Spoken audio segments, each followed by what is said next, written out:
오늘 우리들에게 주신 하나님 말씀은 사도행전 23장 1절에서 11절 말씀입니다.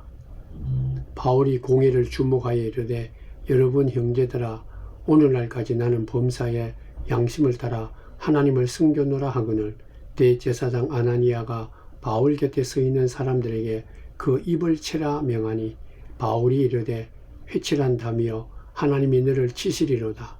네가 나를 율법대로 심판한다고 앉아서 율법을 어기고 나를 치라 하느냐 하니 곁에 선 사람들이 말하되 하나님의 대제사장을 내가 욕하느냐.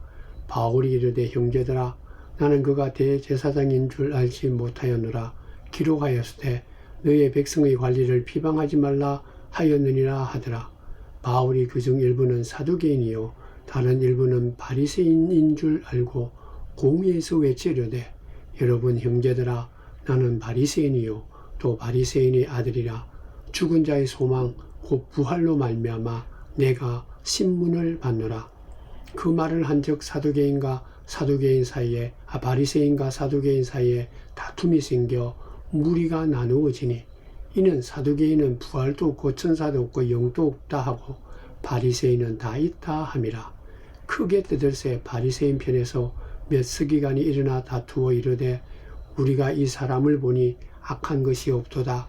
혹 영이나 혹 천사가 그에게 말하였으면 어찌 하겠느냐 하여 큰 분쟁이 생기니 천부장은 바울이 그들에게 찢겨질까 하여 군인을 명하여 내려가 무리 가운데서 빼앗아 가지고 영내로 들어가라 하니라. 그날 밤에 주께서 바울 곁에 서서 이르시되 담대하라.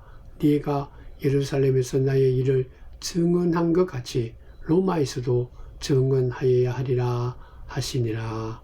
아멘. 사랑하는 성도 여러분, 우리가 계속해서 사도행전을 읽고 있는데요. 이 사도행전을 읽으면서 우리가 분명히 확인할 수 있는 것 중에 하나가 무엇인가 하면 사도 바울에 대한 얘기입니다. 이 바울이라는 믿음의 사람은요, 핍박을 받고 감옥에 있으면서도 오히려 감옥 밖에 있는 사람들에게 기뻐하라 그렇게 말합니다. 그리고 또 누구 앞이든 어디서든지 간에 사람들 앞에 서 있을 때 아주 당당하고 용기 있는 모습을 우리들에게 보여준 것입니다. 조롱도 받고 비난받고 있는 그 상황 속에서도 이 사도 바울은 그런 것들에 대해서 결코 꺾이지 않았다는 거죠. 아주 담대했습니다. 이 담대함이라는 것, 용기라는 것은요, 거짓된 길을 걸어가는 것이 아니라 진리의 길을 걸어갈 때 생기는 것입니다. 오늘도 바울은 자기 동족 유대인들 앞에서 말씀을 증거합니다. 특별히 최고의 종교회의라고 할 수 있는 사내들인 공의회 앞에서 복음을 증거하죠. 근데 이 공의회는요, 재판까지 해서 사람들을 이렇게 죽일 수 있는 그 정도의 어떤 힘 있는 회의였습니다. 이 회의장이었습니다. 근데 놀랍게도 유대인들 같은 종족 앞에서 사도 바울은 많은 비난을 받습니다. 모욕도 당하죠. 격렬한 비판을 받는 자리, 핍박을 받는 자리가 바로 그 자리였습니다. 그럼에도 불구하고 사도 바울은 아주 당당했습니다. 용기 있게 말씀했습니다. 그게 바로 오늘 본문 1절에 나옵니다. 바울이 공회를 주목하여 이르되 여러분 형제들아 오늘까지 나는 범사에 양심을 따라 하나님을 섬겨노라 하거늘. 이 사도 바울은 여기서 자기가 얼마나 당당하고 용기가 있는 것을 우리들에게 보여준 거예요. 70명이나 되는 그 당시에 최고의 공의회 앞에 선 것입니다. 바리새인도 있고 사두개인도 있고 제사장들도 있습니다. 그들 앞에 자기가 말 한마디만 잘못해도 판단받고 비난받고 재판까지 받을 수 있는 그런 자리입니다. 근데 결코 사도 바울은 주눅이 들지 않았습니다. 자기가 증거하고 자기 마음속에 품고 자기가 온 세상에 증거했던 이 복음은 진실이다, 진리다. 그렇기 때문에 너희들도 나와 함께 이 복음을 잘 듣고 예수의 사람이 되었으면 좋겠다. 그렇게 아주 당당하게 얘기한 것입니다. 그렇기 때문에 오늘 1절에도 보면 그는 결코 주눅들지 않고 공회를 주목하여 바라봤다. 똑바로 쳐다봤다라는 거예요. 공회 힘 있는 사람들 앞에 그는 당당히 서 있었다. 움츠러들지 않았다. 부끄러워하지 않았다. 그가 마치 죄인처럼 그들 앞에 서 있었지만은 그러나 똑바로 쳐다보면서 당당하게 하나님 말씀을 선포했다. 그러면서 그가 선포했던 내용이 뭔가 하면 오늘까지 나는 범사에 양심에 따라 하나님을 섬겼다. 그렇게. 먼저 내가 하나님을 섬기는데 양심에 꺼리낌이 없다, 부끄러움이 없다, 그런 얘기죠. 그래서 내가 하는 모든 일에는 양심에 따라 나에게 양심을 허락하신 하나님 말씀대로 섬겼다. 양심을 따라 했다는 얘기는 말씀을 율법에 비춰봐도 하나님 말씀에 비춰봐도 뭐 걸리는 것이 없다, 꺼리낌이 없다라는, 부끄러움이 없다라는 것이죠. 하나님 앞에서 어떤 일을 하더라도 나는 꺼리낌이 없는 그런 삶을 살았다. 그러니까 하나님을 섬기고 하나님의 말씀을 증거하는데 정말 온 정성을 다했다. 그냥 그저 하고 싶은 대로 하고 하기 싫으면 안 하는 그런 게 아니라 온 정성을 다해서 열망을 다해서 열심을 다해서 하나님 말씀을 선포하고 섬겼다. 그런 점에서 사도 바울은요 굉장히 힘 있는 사람이었습니다. 강인한 사람이죠. 내적으로 단단한 그런 사람이었습니다. 한번 마음속에 하나님께서 허락하신 그 삶의 목적과 목표를 그에게 주니까 그는 한 번 팔지 않고 돌아서지도 않고 온전히 그 하나님을 향해서 예수 그리스도의 복음을 향해서 충성을 다했다. 그런 얘기죠. 그래서 그는 똑바로 쳐다보면서 설교를 하면서 나는 양심에 꺼리낌이 없는 하나님 말씀에도 조금도 내가 부끄러움을 당하지 않는 그런 삶을 살았다. 그렇게 말하면서 또다시 계속적으로 이렇게 말하죠. 여러분들도 하나님을 섬겼고 나도 하나님을 섬겼다. 여러분들도 율법에 따라 하나님을 섬겼고 나도 율법에 따라 하나님을 섬겼다. 여러분도 양심에 따라 나도 양심에 따라 하나님을 섬겼다. 그러니까 내 말 좀 들어보라. 그렇게 얘기합니다. 그런데 그 공회에 아주 힘 있는 대제사장이었던 아나니아가 있었는데 이 아나니아 대제사장은 어리석은 사람, 잘못된 사람이었습니다. 이같이 바울이 아주 자신만만하게 확신 가운데 주의 복음을 증거하는 이 모습을 보면서 오늘 2절 말씀에 보면 너무 건방지다. 너무 자신만만하게 말하는구나. 그래서 저 바울의 입을 쳐라. 그렇게 말합니다. 이거는 어떻게 보면 율법에 위반되는 모습이죠. 아직까지 재판도 하지 않고 죄에 대해서 온전히 판결이 나지 않는데도 불구하고 사람의 입을 함부로 이렇게 내리칠 수는 없는 거죠. 아무리 자기가 대제사장이어도 그렇게 할 수 없는 것입니다. 그럼에도 그냥 불법을 저지르면서 바울을 비방하고 비난했죠. 저 입을 쳐라, 막아라. 그때 3절에 바울은 이렇게 말합니다. 바울이 이르되 회칠한 담이여 하나님이 너를 치시리로다. 네가 나를 율법대로 심판한다고 앉아서 율법을 어기고 나를 치라 하느냐 하니. 먼저 사도 바울은 내 입을 치라, 너희 바울의 입을 치라라는 이 대제사장을 가리켜서 회칠한 담이요 그랬어요.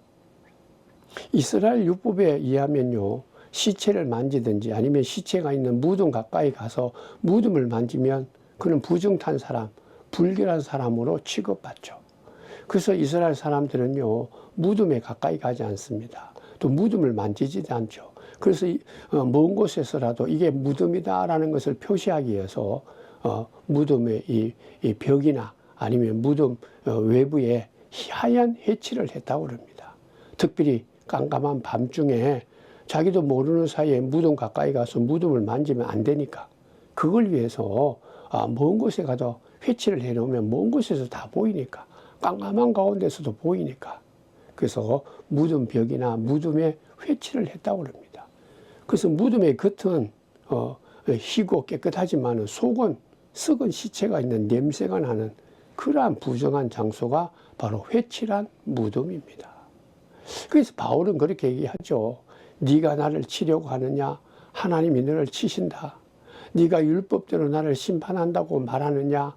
그런데 너는 왜 율법을 어기면서 내 입술을 치라? 그렇게 말하느냐라는 거죠. 그러니까 대제사장 아나니아를 이렇게 비난하는 바울이 말입니다. 그러니까 바울은 뭐 어떤 사람들 앞에서도 결코 이 마음을 그의 모습이 주눅들지 않았다. 강인했다라. 어떠한 문제가 생기든 간에 부딪혀 나갔다라는 것이죠. 강력한 것이었습니다. 이렇게 사도 바울이 당당하게 똑바로 쳐다보면서 계속적으로 자기의 어떤 얘기를 하는 이러한 모습을 보고 곁에 있는 사람들이 이렇게 말합니다. 바울에게 네가 지금 누구한테 얘기하는지 아느냐라는 거죠. 네가 감히 하나님의 대제사장인 아나니아에게 욕을 한다. 욕하고 있는 것 같다. 그렇게 얘기하죠. 바울은 자기 입을 치라고 얘기하는 그 사람이 대제사장 아나니아인 것을 몰랐습니다. 그저 단순한 회원인 줄 알았죠. 근데 나중에 보니까 이 사람이 바로 하나님의 기름 부음 받은 대제사장이다라는 말을 바울이 듣게 됩니다. 놀라운 것은 이 말을 들은 사도 바울은요, 자기가 실수했다. 그렇게 정말 바로 인정하는 그런 모습을 5절에서 우리들에게 말해줍니다. 바울이 이르되 형제들아 나는 그가 대제사장인 줄 알지 못하였노라. 기록하였을 때 너의 백성의 관리를 비방하지 말라 하였느니라 하더라. 사도 바울은요, 출애굽기나 하나님께서 이미 그들에게 주신 그 율법의 말씀에 하나님께 기름 부음 받은 사람들, 그런 대제사장과 같은 하나님께 이 사명을 받은 관리들을 비방해서는 안 된다. 그걸 알고 있었기 때문에 그가 이 대제사장 아나니아의 말을 듣고 이같이 이 비난하는 것에 대해서 어떻게 보면 좀 욕하고 저주했다라고 말할 수 있죠. 그에 대해서 그가 잘못했다 인정하는 거예요. 분명히 몰라서 그렇게 했다. 그럼에도 불구하고 내가 어쨌든 대제사장에게 이같이 비난한 그 사실은 잘못되었다는 자기의 잘못을 먼저 인정하는 자죠. 이 용감한 자예요. 그러면서도 그는 자기가 몰라서 그렇게 비난하는 것은 잘못된 것이지만은 그러나 그럼에도 불구하고 바울은 주눅들지 않고 움츠러들지 않고 계속해서 예수 그리스도의 복음에 대해서 그들에게 증거하고 있습니다. 6절 말씀입니다. 자기가 잘못된 것은 인정하고 그러면서도 아주 담대하게 얘기하는 거예요. 6절에 보면 바울이 그중 일부는 사두개인이요 다른 일부는 바리새인인 줄 알고 공회에서 외치려되 여러분 형제들아 나는 바리새인이요 또 바리새인의 아들이라 죽은 자의 소망 곧 부활로 말미암아 내가 신문을 받노라. 사도 바울의 참 이 지혜로운 모습입니다. 지금 공회에 모여 있는 사람들이 사람들이 모여 있는 그 사람들 가운데는요 바리새인도 있고 사두개인도 있었습니다. 근데 그들이 어쨌든 한 마음이 되어서 사도 바울을 비난하고 재판에서 죽음으로 몰아가야 되겠다 그렇게 생각하고 모인 거예요. 굉장히 위기의 순간이죠. 그런 순간에 사도 바울이 그렇게 말합니다. 내가 지금 이같이 고난을 당하고 신문을 받는 이유가 한 가지인데 죽은 자에 대한 소망, 부활 때문이다. 이 부활을 증거하기 때문에 예수 그리스도께서 오셔서 죽으셨다가 3일 만에 부활했다는 이 부활 때문에 내가 이같이 고난당하고 고통을 당한다. 그걸 얘기한 거예요. 여러분들 성경에 보면 이 바리새인과 사두개인이 자주 나오는데요. 이 두 사람, 이 두 지파의 이 차이점이 명확한데요. 하나는 뭔가 하면 둘 다 하나님을 섬겼지만은 바리새인들은요. 하나님의 심판을 믿었습니다. 그러니까 굉장히 종교적인 성향이 강한 사람들이 바리새인들입니다. 그러니까 하나님의 영적인 세계, 하나님께서는 언젠가는 이 땅에 오셔서 이 세상의 모든 것들을 다스리시고 그리고 심판하신다, 주인이다 이걸 믿은 거예요. 특별히 천사를 통해서 하나님께서 이 역사를 인간에게 이 모든 뜻을 나타내신다. 이 천사도 믿은 거죠.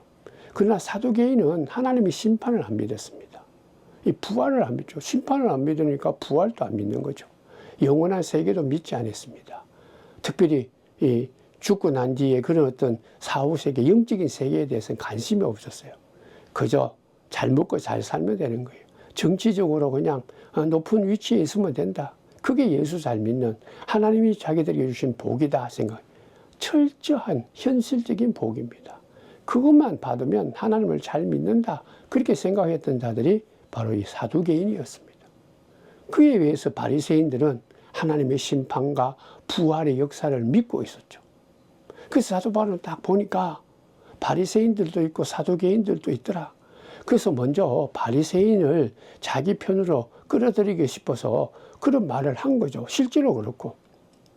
내가 이같이 부활에 대한 얘기, 이 부활 소망에 대한 얘기를 하면서 이같이 내가 고난을 받고 심판받는 거다. 이렇게 얘기하니까 그게 모여있던 사두개인하고 바리새인들하고 논쟁이 벌어지기 시작했다는, 그게 오늘 9절 말씀입니다. 크게 떠들새 바리새인 편에서 몇 서기관이 일어나 다투어 이르되 우리가 이 사람을 보니 악한 것이 없도다. 혹 영이나 혹 천사가 그에게 말하였으면 어찌 하겠느냐 하여. 그러니까 바리새인들하고 바리새인, 이 사두개인 두 양편이 크게 다투었다는, 분쟁이 일어났다. 바울이 말 한마디 때문이죠.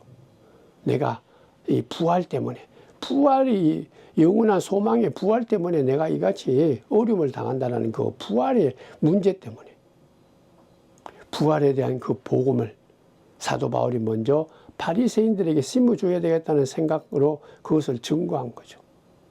근데 그게 큰 분쟁으로 이게 결과가 나타난 거예요. 너무 분쟁이 크게 일어나니까 로마 천부장이 혹시 바울이 그들에게 찢겨질까봐 공격받을까 염려가 되어서 자기 부하에게 명령을 하죠. 바울을 끄집어내서 다시 감옥에 가두어라. 그렇게 명령을 합니다. 사도 바울은요, 어떻게 보면 굉장히 위기의 순간입니다.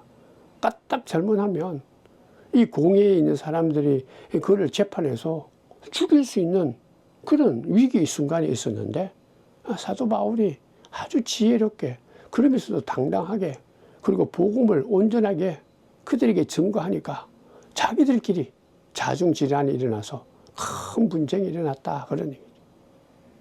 사도 바울은 자기를 죽이려고 하고 비난하려고 하고 자기를 비판하는 정말 스스리 푸는 그런 힘 있는 사람 앞에서도 기죽지 않은 거예요. 주눅들지 않고 당당하게 움츠러들지 않고 하나님의 역사, 예수 그리스도의 복음, 부활의 소망을 그들에게 증거했다. 그러니까 이같이 최고의 종교회의로 모이는 사람들에게, 그 당시 유대인들에게 지도자요, 영적인 사람이요, 하나님의 말씀을 많이 안다고 하는 사람, 하나님의 사랑을 많이 받고 권력을 지닌 사람들에게 이게 당당하게 바울은 복음을 증거한 거죠. 예수의 죽으심과 예수의 부활을 외쳤습니다. 근데 문제가 뭐예요? 그들은 이러한 사도 바울의 이런 간절한 마음으로 그들의 중에 한 명이라도 예수의 복음을 들었으면 좋겠다 생각을 하는 바울의 이 간절함을 몰란 거죠. 바울은 그것 때문에 어쩌면 더 많이 힘들고 어려웠을 거예요. 마음속에 그런 생각도 들 거예요. 왜 저들은 저렇게 강팍하냐 말이에요. 왜 저들은 이렇게 마음의 문을 열지 못하고 하나님의 말씀, 예수 그리스도의 복음을 듣지 못하고 영접하지 못하고 믿지 못하는가? 왜 십자가의 죽음과 예수의 부활을 믿지 못하는가? 그리고 내가 한 건 오직 복음을 증거한 것밖에 없는데 이 예루살렘에서, 하나님이 허락한 이 예루살렘에서 왜 내가 이같이 고통을 당해야 되는가? 내 자랑을 얘기한 것도 아니고 내 욕심을 채우기 위한 것도 아니고 오직 예수의 복음만을 위해서 내가 이러한 어떤 위험도 무릅쓰고 복음을 증거했는데 왜 고난받고 어려움을 받습니까? 굉장히 참 안타깝고 답답한 마음으로 그가 이 로마의 군인들에게 붙잡혀 다시 그들로 인해서 감옥에 갇히게 되었다. 다시 감옥에 들어왔다라는 것이죠. 아마도 그때 사도 바울 마음은 여러 가지로 잡잡하고 안타깝고 답답한 정말 안타까운 마음이었을 거예요. 근데 오늘 말씀에 보면 이 같은 정말 오히려 복음을 증거했는데 받아들이기는 그냥 자기들끼리 싸우면서 더욱더 사도 바울에 대해서 더 죽이고자 그렇게 화를 내는 그 사람들을 보면서 사도 바울이 속상했죠.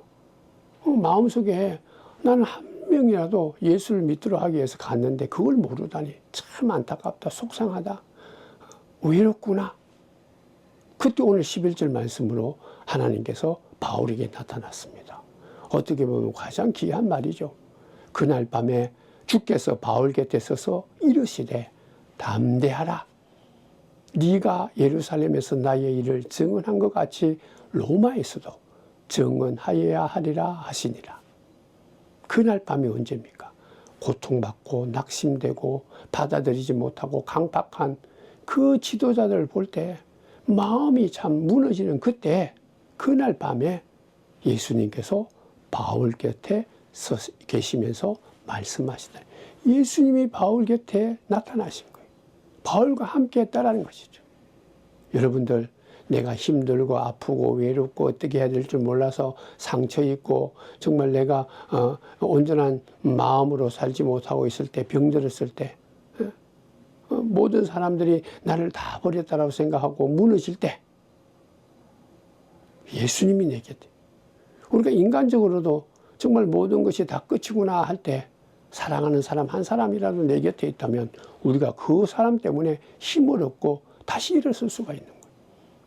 사람들이 대체로 자살하는 그 이유가요, 나를 사랑하는 한 사람이 없다라고 생각하기 때문이다라고 그렇게 전문가들은 얘기합니다. 그러므로 우리가 이 땅에 살아갈 때 나를 사랑하는 사람이 많을 필요가 없어요. 한 사람만 있어도 우리 외롭지 않고 용기를 잃지 않고 담대하게 살아갈 수 있습니다. 사도 바울은요, 지금 예루살렘에 가서 주의 복음을 증거할 때 그 공회 앞에서 자기 동족 유대인들에게 복음을 증거할 때 자기를 알아주는 사람이 한 사람도 없었어요. 얼마나 외롭고 힘들었겠어요. 성도 여러분, 하나님의 사람도 이같이 외롭다라는 거예요. 혼자 남아있다고 생각할 때가 있는 것입니다. 예수를 믿고 살아가는 사람도 예수 그리스도가 나의 구주입니다라고 고백하며 살아가는 사람도 예수님을 정말 온 마음으로 사랑하는 사람도 어떤 경우에는 사도 바울처럼 혼자 차디찬 감옥에 들어가 있는 것처럼 혼자 남겨 있었다. 외롭구나, 힘들구나 라는 그런 생각이 들 때가 있다라는 것이죠. 근데 우리가 오늘 말씀을 통해서 그같이 나는 나 혼자구나, 나를 알아주는 사람이 없구나, 이게 무언가, 내가 정말 이 길을 걸어가는 것이 참 하나님께 영광이 되는 것인가, 이게 복된 것인가 의심스럽고 염려하고 마음속에 여러 가지 마음이 갈라질 그때 그날 밤에 예수님께서 바울에게 나타나셨다. 오늘도 성령께서 우리에게 나타나신다는 거예요. 바로 옆에 서 계셨다 그랬어요. 바울 옆에 계셨다. 우리가 스데반이 순교할 때도 보면 인자가 하나님 우편에 서 계신 것을 보았다 그랬습니다. 스데반은 육체적으로 죽을 그런 고통을 받았지만은 이 우편에 계시는 인자를, 하나님 우편에 계신 인자를 봄으로 인해서 마음의 평안함을 갖고 용기를 갖고 담대하게 그는 이 죽음을 당한 것입니다. 오늘 본문 말씀에도 뭐 그 밤에 힘들고 어렵고 겨우겨우 쫓겨서 어찌할 줄 모르는 그가 로마 군인들에게 겨우 포위당해서 이같이 감옥에 다시 들어와서 낙심하고 있는 그때 바울도 자기 옆에 예수님이 서 계셨다는 거예요. 내가 고난당하고 비난당하고 아파할 때 우리의 예수님, 우리의 성령님, 예수 그리스도를 이 땅에 보내신 하나님은 나를 보고 계시고 내 곁에 계시고 나와 함께 한다는 것을 꼭 기억하셔야 됩니다. 확신하셔야 됩니다. 그게 바로 우리에게 큰 위로의 힘입니다. 구체적으로 오늘 말씀에 그날 밤에 예수님께서 바울 곁에 서서 두 가지를 얘기하죠. 하나는 담대하라. 이 담대하라는 얘기는 위로의 말씀을 주는 거예요. 사도 바울의 마음에 위로의 마음을 주는 거예요. 어떻게 보면 사도 바울도 아무리 힘 있는 사람이지만은 사람인지라 마음에 주눅이 들었대. 낙심됐다는. 당당하게 써서 얘기는 했지만은, 그러나 그 마음속에 왜 저들은 저렇게 예수를 모를까? 나의 진심을 모를까? 속상해하면서, 야, 이거 정말 어렵구나. 힘들구나. 저들이 어떻게 해서 나를 죽이려고 하는구나. 이러한 불안과 근심이 마음속에 있을 수 있다는. 그때 예수님께서 나타나셔서 위로의 말씀을 준 거예요. 담대하라. 그게 첫 번째. 담대하라. 용기를 가져라. 힘내라. 네 옆에 내가 있지 않느냐. 다른 사람이 아니라 예수님이 바울 곁에 계셨다는. 바울에게는 정말 그 어떤 위로의 말보다 최고의 말입니다. 엄청난 능력과 힘을 얻게 된 것이에요. 내 주변에는 아무도 없다.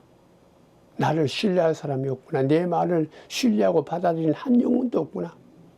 내가 이렇게 온 정성을 다해서 충성을 다해서 복음을 증거하는데 이게 뭐야?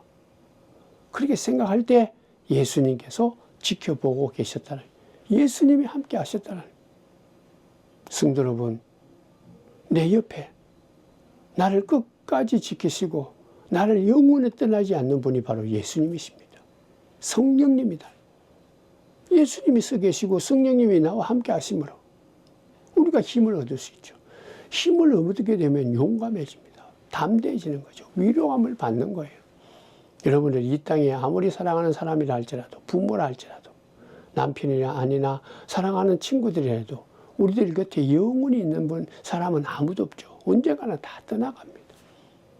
그러나 우리 주님께서는 세상 끝날까지 내가 너와 함께 하겠다라고 말씀하신 그 우리 주님께서는 약속을 지키시면서 우리를 보고 계시고 우리를 떠나지 않고 꼭 옆에 서 계시면서 담대해라, 용기를 가져라, 두려워하지 말라, 그 말씀을 우리들에게 주는 거죠. 그 말씀이 우리에게는 힘이요, 능력이요, 당당함입니다. 두 번째로는 새로운 사명을 바울에게 준 거예요. 네가 지금 이같이 예루살렘에서 나에 대해서 증언한 것처럼, 이 증언함으로 해서 비록 이같이 고난을 받지만은 예루살렘처럼 로마에 가서도 똑같이 복음을 증언해라. 증거해야 된다. 새로운 사명입니다. 성도 여러분, 우리가 이같이 좌절함을 받고 근심과 염려와 불안 속에 뜨는 가장 큰 이유는 뭔가 하면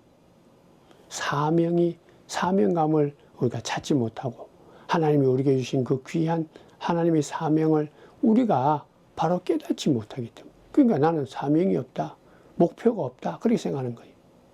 힘들고 어려워서 배고픈 것이 아니라 우리 인생을 완전히 파탄시키는 가장 큰 것은 인생의 목표가 없는 거예요. 하나님이 주신 그 사명을 깨닫지 못한 거예요. 확인하지 못하는 거죠. 그러면 아무리 배가 불러도 좋은 이불을 덮고 자도 내가 이 땅에 그 누구보다 편한 삶을 살고 좋은 집에 살아도 내 인생은 늘 허무한 거예요. 아무것도 아니다는 거예요. 하나님 허락하신 그 사명을 깨닫지 못하고 사명에 대해서 헌신하지 못한 자는 바로 이와 같다는 거예요. 그러므로 사랑하는 성도 여러분, 고난 때문에 우리가 염려는 되고 고난 때문에 우리가 굉장히 두려워하는 것은 사실이지만은, 그러나 더 두려워하고 더 아파해야 될 것은 하나님께서 나를 붙들어 세우시고 나를 이 시대에 귀한 하나님의 일을 감당할 수 있는 사명자로 세워줬다라는 것을 깨닫지 못하는 거예요. 그걸 알지 못하는 거예요. 그러니까 내가 나의 나된 것은 예수 그리스도의 은혜인데, 예수의 은혜로 주의 자녀된 우리들에게는 하나님의 일을 해야 될 사명이 있는 자예요. 목사든 성도든 남자든 여자든 노인이든 어린아이든 청년이든 관계없습니다. 그 누구든 예수 안에서 거듭난 자라면, 예수를 통해서 하나님의 자녀된 자라면 하나님께서는 그 누구도 예외 없이 하나님의 그 사명, 하나님이 우리에게 주신 그 귀한 목표를 향해서 살아가기를 원하시는 것이 하나님이십니다. 그걸 바울이 우리들에게 얘기해 주는 거죠. 특별히 또 하나님께서 바울에게 얘기하는 것입니다. 야, 바울아, 너 지금 이같이 예루살렘에서 고난받고 여러 가지 많은 비난을 받고 위험 속에 처한 것처럼 그래도 로마에 가서도 똑같이 이 복음을 증거해야 된다. 고난 받을 거다. 그러나 두려워하지 말라. 담대해라. 이 예루살렘에서 담대하게 공의의 사람들에게 증언한 것처럼 로마에 가서도 기죽지 말라. 두려워하지 말라. 고난은 온다 할지라도 분명히 하나님께서 너와 함께 한다는 것을 믿고 땅끝까지 이르러 복음을 증거해라. 이를 위해서 내가 너를 세웠다. 그러니 사랑하는 성도 여러분, 칠흑과 같은 낙심된 절망의 밤에 분명히 바울이 낙심하고 어찌할 줄 모르는 근심 속에 있는 바울에게 예수님은 곁에 나타나시고 서 계셨습니다. 그래서 그 예수님을 통해서 바울은 고난을 뛰어넘는 용기를 다시 얻게 되고, 그리고 자기에게 새로운 사명을 주신 것을 기억하며 또다시 당당하게 예루살렘뿐만 아니라 로마에서도 복음을 증거할 수 있는 새로운 용기와 힘을 얻게 된 것입니다. 성도 여러분, 우리는 이같이 그저 눈으로 보이는 환경이나 또 아니면 세상의 물질 때문에 우리가 자꾸 낙심되고 그리고 우리가 주저앉는 그런 것이다 생각하는 데 아닙니다. 오늘 본문을 통해서 우리에게 주는 것은 우리가 이같이 좌절하고 온전하게 기쁨을 갖고 소망을 갖고 살지 못하는 이유는 무엇인가?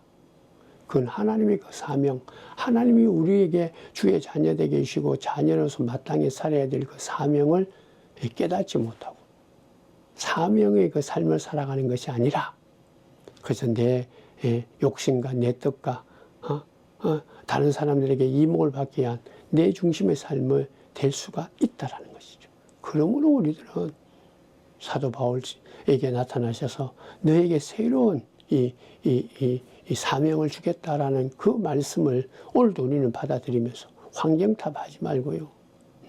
우리의 이 간절함을 몰라준다에 대해서 너무 낙심도 하지 말고 언제나 어디서나 무엇을 하든지 사도 바울과 같은 뜨거운 열정을 갖고 예루살렘에서도 로마에서도 복음을 증거하듯이 우리들의 가정에서도 그리고 또 사랑하는 친구들에게도 또 일터에서도 그리고 오고 가는 사람들에게도 우리의 말과 행동과 삶을 통해서 예수 그리스도가 바로 구주가 되신다. 예수 그리스도 안에 부활의 생명이 있다. 그 부활의 생명이 우리의 소망이요 평안이요 기쁨이다. 우리가 온전한 마음으로 하나님께 기도하는 저와 여러분들이 되셔서 우리가 여러 가지 부족해도 연약해도 괜찮습니다. 많은 것 가지고 있지 못하고 경험하지 못하고 뛰어나지 못해도 관계없는 거예요. 중요한 것은 바울처럼 우리들의 삶도 하나님이 주신 그 사명이 있다. 그 목표가 있다. 깨닫게 해주시고 그 사명을 이루며 살아가는 저와 여러분들이 된다면 우리는 용기 있는 삶, 당당한 삶, 결코 주눅들지 않고 어떠한 악의 이 땅의 세력들에게도 무릎 꿇지 않는 하나님의 사람, 당당함이 묻어나는 믿음의 사람이 될 줄 믿습니다. 기도하겠습니다. 하나님, 오늘도 사도 바울을 통해서 아주 귀한 하나님의 음성을 듣습니다.